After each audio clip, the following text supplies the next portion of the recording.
असम के गवर्नर श्री लक्ष्मण प्रसाद आचार्य जी, ऊर्जावान मुख्यमंत्री हेमंता बिश्व शर्मा जी, इंडस्ट्री लीडर्स, अन्य महानुभाव, देवी और सज्जनों, पूर्वी भारत और नॉर्थ ईस्ट की भूमि आज एक नए भविष्य की शुरुआत करने जा रही है। एडवांटेज आसाम पूरी दुनिया को असम के पोटेंशियल और प्रोग्रेस से जोड़ने का एक महाअभियान है। इतिहास गवाह है कि पहले भी भारत की प्रॉस्पेरिटी में ईस्टर्न इंडिया का बहुत बड़ा रोल हुआ करता था। आज जब भारत विकसित होने की तरफ बढ़ रहा है तो एक बार फिर ईस्टर्न इंडिया, हमारा ये नॉर्थ ईस्ट अपना सामर्थ्य दिखाने जा रहा है। एडवांटेज आसाम को मैं इसी स्पिरिट के रिफ्लेक्शन के रूप में देख रहा हूं। मैं असम सरकार को, हेमंता जी की पूरी टीम को इस भव्य आयोजन के लिए बहुत बहुत बधाई देता हूं। मुझे याद है 2013 में मैं चुनाव अभियान के लिए आसाम का दौरा कर रहा था, तो एक सभा में ऐसे ही मेरे मन से एक शब्द निकला था और मैंने कहा था, वो दिन दूर नहीं जब लोग अल्फाबेट्स पढ़ना शुरू करेंगे तो कहेंगे ए फॉर आसाम।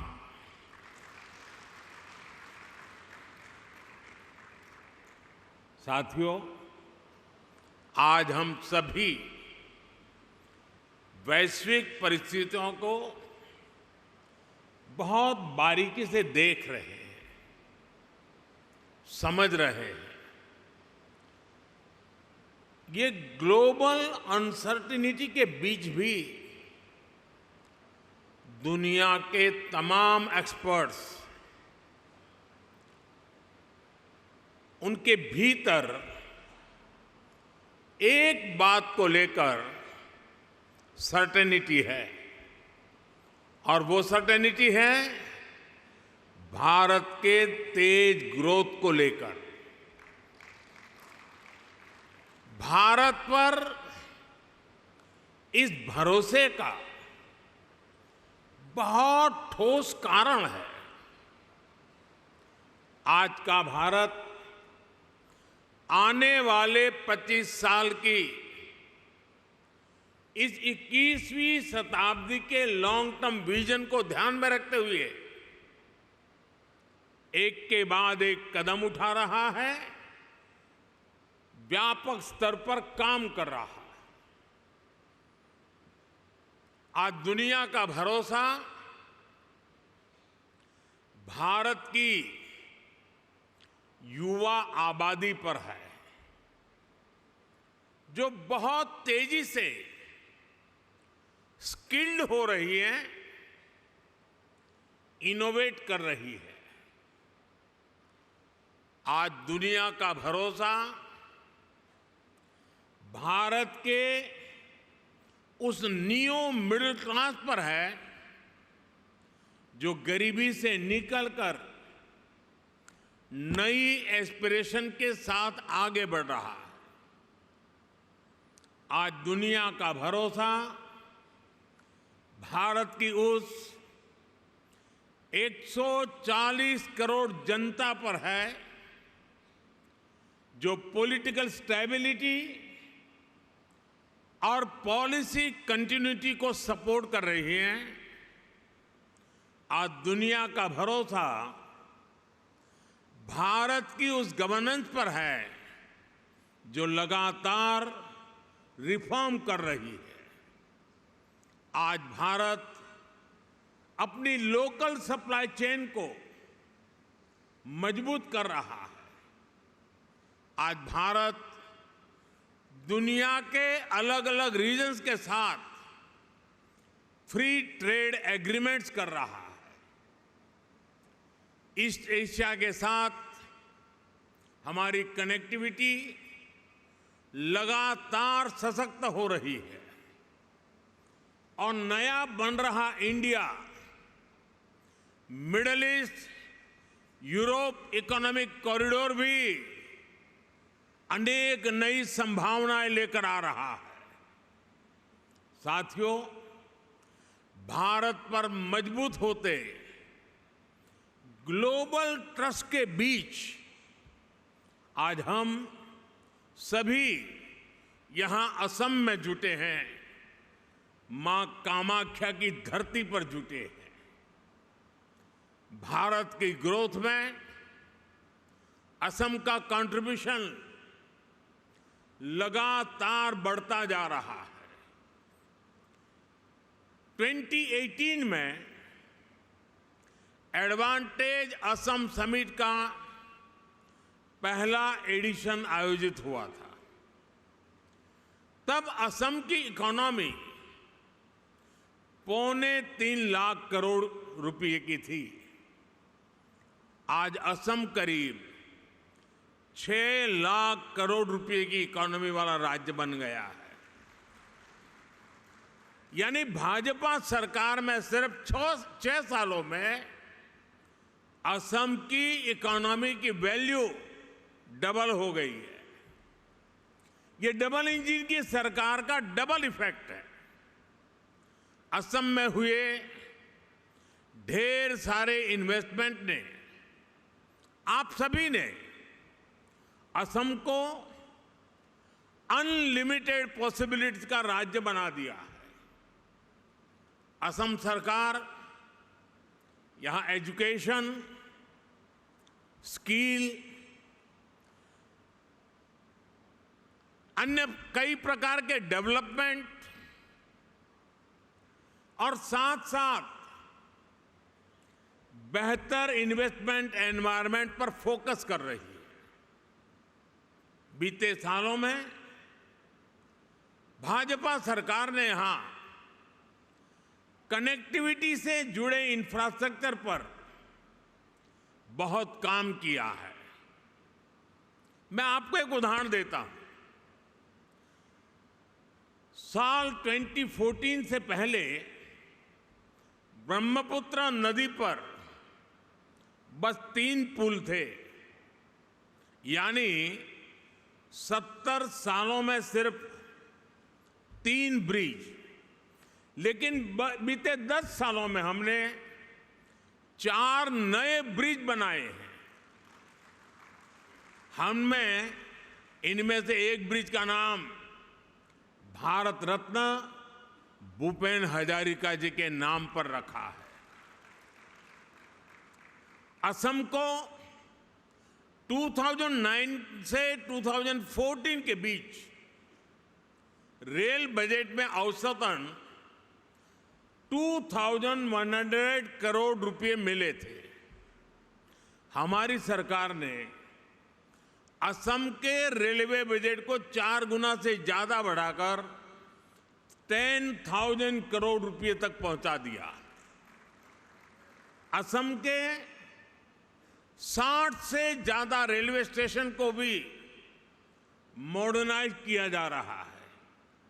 आज गुवाहाटी से न्यू जलपाईगुड़ी के बीच नॉर्थ ईस्ट की पहली सेमी हाई स्पीड ट्रेन चल रही है। साथियों, असम की एयर कनेक्टिविटी का तेज गति से विस्तार हो रहा है। 2014 तक यहां सिर्फ 7 रूट्स पर फ्लाइट्स ऑपरेट होती थी। अब करीब करीब 30 रूट्स पर फ्लाइट्स चलने लगी है। इससे लोकल इकोनॉमी को भी बहुत बड़ा बूस्ट मिला है, यहां के युवाओं को रोजगार मिला है। साथियों, ये परिवर्तन सिर्फ इंफ्रास्ट्रक्चर तक सीमित नहीं है। लॉ एंड ऑर्डर में अभूतपूर्व सुधार हुआ है। बीते दशक में अनेक पीस अकॉर्ड्स किए गए हैं। बॉर्डर से जुड़े लॉन्ग पेंडिंग इश्यूज का समाधान किया गया है।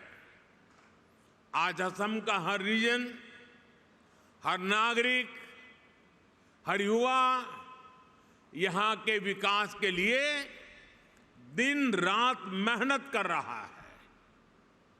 साथियों, आज भारत में इकोनॉमी के हर सेक्टर में, हर लेवल पर बड़े रिफॉर्म्स हो रहे हैं। हमने ईज ऑफ डूइंग बिजनेस के लिए निरंतर काम किया है। हमने इंडस्ट्री और इनोवेशन कल्चर को बढ़ावा देने का पूरा इकोसिस्टम तैयार किया है। स्टार्टअप के लिए नीतियां हो, मैन्युफैक्चरिंग के लिए पीएलआई स्कीम्स हो, या मैन्युफैक्चरिंग कंपनियां और एमएसएमईज को टैक्स में छूट देना हो, हमने हर एक के लिए बेहतरीन पॉलिसीज बनाई है। सरकार देश के इंफ्रास्ट्रक्चर पर भी बहुत बड़ा इन्वेस्टमेंट कर रही है। इंस्टीट्यूशनल रिफॉर्म, इंडस्ट्री, इंफ्रास्ट्रक्चर और इनोवेशन का यही कॉम्बिनेशन भारत की प्रगति का आधार है। और इसलिए इन्वेस्टर्स भी देश के पोटेंशियल को, उनकी और देश की प्रगति की पॉसिबिलिटीज को बदलता हुआ देख रहे हैं। और इस प्रगति में असम भी डबल इंजन की स्पीड से आगे बढ़ रहा है। असम ने 2030 तक अपनी इकोनॉमी को 150 बिलियन तक पहुंचाने का टारगेट सेट किया है। मुझे विश्वास है असम इस लक्ष्य को जरूर हासिल कर सकता है। मेरे इस विश्वास का कारण असम के सामर्थ्यवान और प्रतिभाशाली असम के लोग हैं, यहां की भाजपा सरकार का कमिटमेंट है। असम आज साउथ ईस्ट एशिया और भारत के बीच का गेटवे बनकर उभर रहा है। इस पोटेंशियल को और आगे बढ़ाने के लिए सरकार ने North East transformative industrialisation scheme यानी उन्नति शुरू की है। ये उन्नति स्कीम असम समेत पूरे नॉर्थ ईस्ट में इंडस्ट्री को, इन्वेस्टमेंट को, टूरिज्म को गति देगी।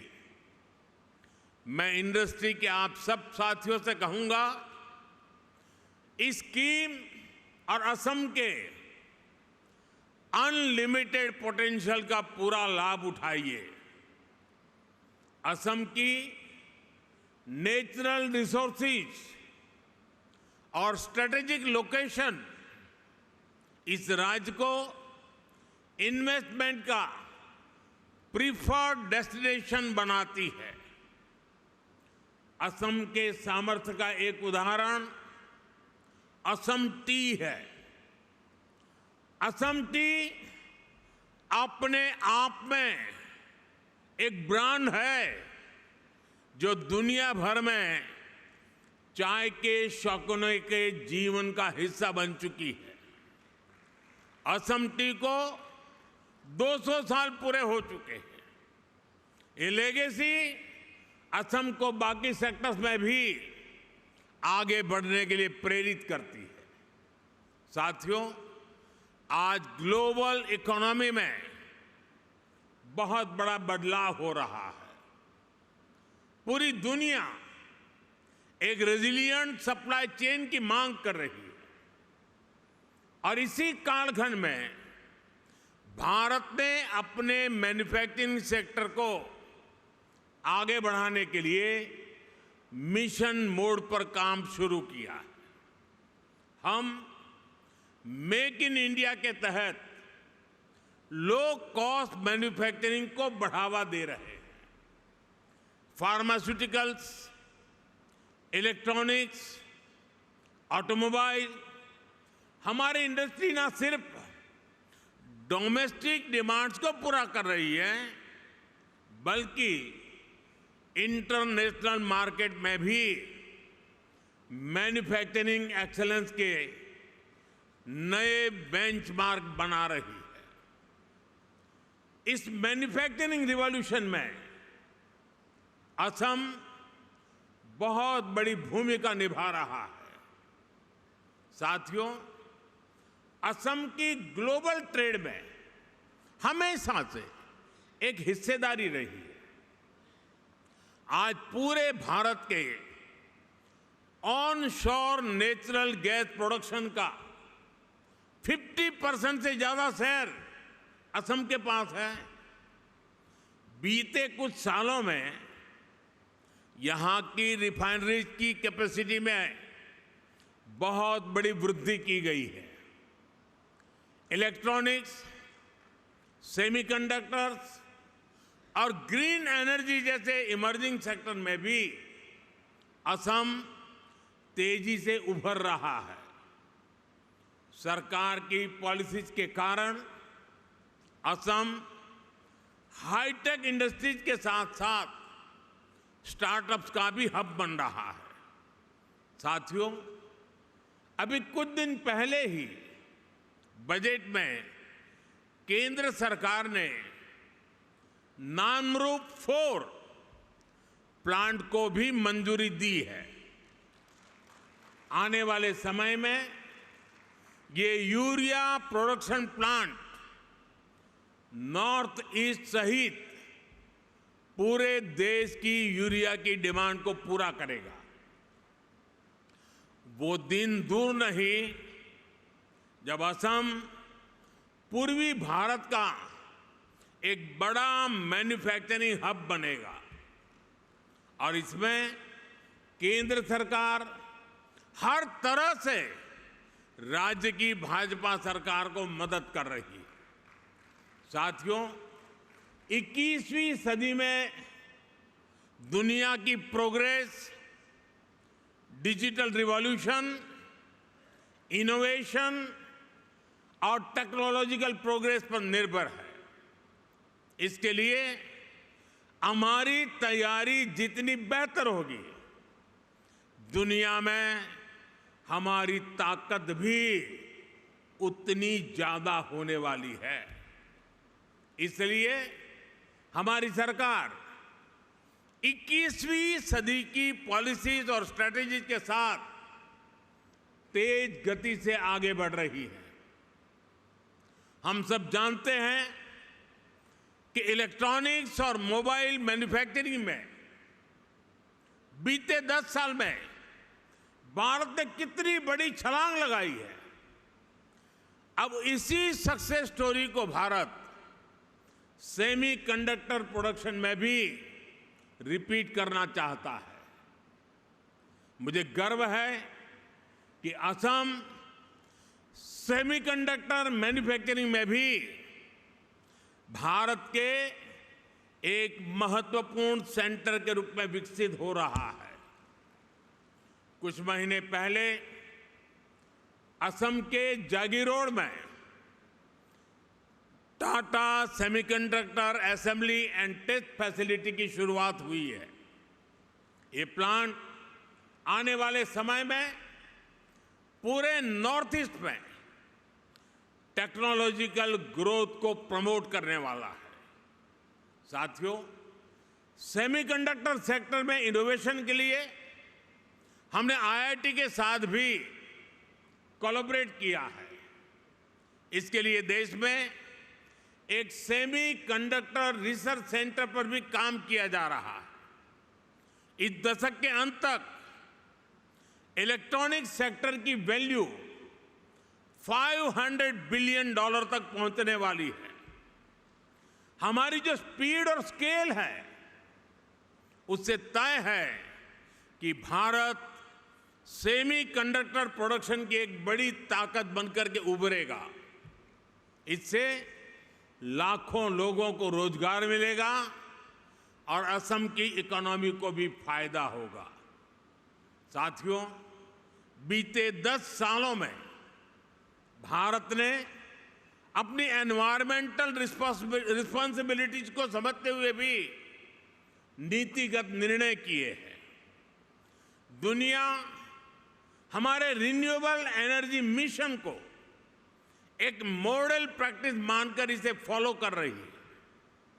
देश ने बीते 10 वर्षों में सोलर, विंड और सस्टेनेबल एनर्जी रिसोर्स पर बहुत बड़ा इन्वेस्टमेंट किया है। इससे न सिर्फ हमारी इकोलॉजिकल कमिटमेंट पूरे हुए हैं, बल्कि देश की रिन्यूएबल एनर्जी प्रोडक्शन कैपेसिटी में भी कई गुना विस्तार कर पाया है।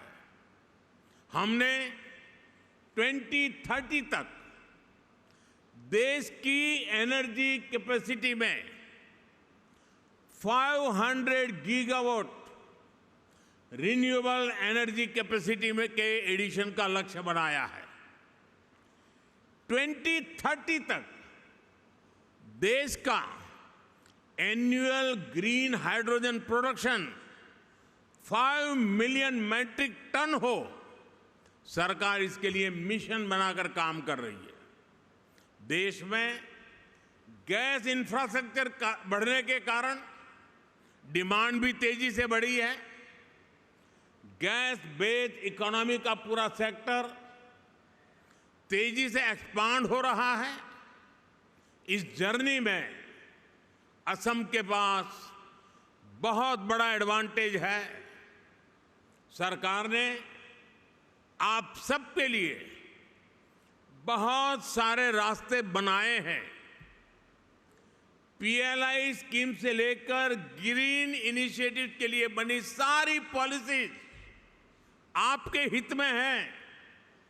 मैं चाहता हूं कि असम रिन्यूएबल एनर्जी सेक्टर में एक लीडर स्टेट बनकर के उभरे, और ये तभी हो पाएगा जब इंडस्ट्री के आप सभी लीडर्स यहां के पोटेंशियल को सही तरह से मैक्सिमाइज करने के लिए आगे आएंगे।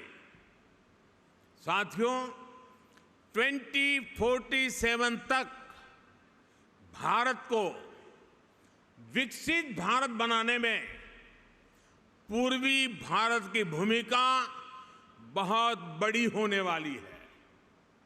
आज पूर्वोत्तर और पूर्वी Bharat infrastructure, logistics, agriculture, tourism और इंडस्ट्री में तेज रफ्तार से आगे बढ़ रहा है।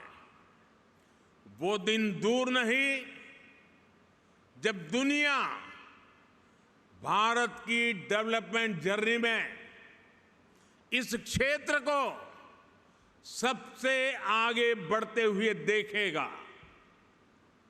मुझे विश्वास है आप इस यात्रा में असम के साथी बनेंगे साझीदार बनेंगे। आइए एक साथ मिलकर हम असम को एक ऐसा राज्य बनाएं जो पूरे ग्लोबल साउथ में भारत की कैपेबिलिटीज को नई ऊंचाइयों तक पहुंचाए। एक बार फिर आज की समिट के लिए आप सभी को मेरी ढेर सारी शुभकामनाएं। और जब मैं कह रहा हूं तो मैं आपको विश्वास दे रहा हूं, मैं आपके साथ हूं। विकसित भारत की जर्नी में आपके योगदान का पूरा समर्थक हूं। बहुत बहुत धन्यवाद।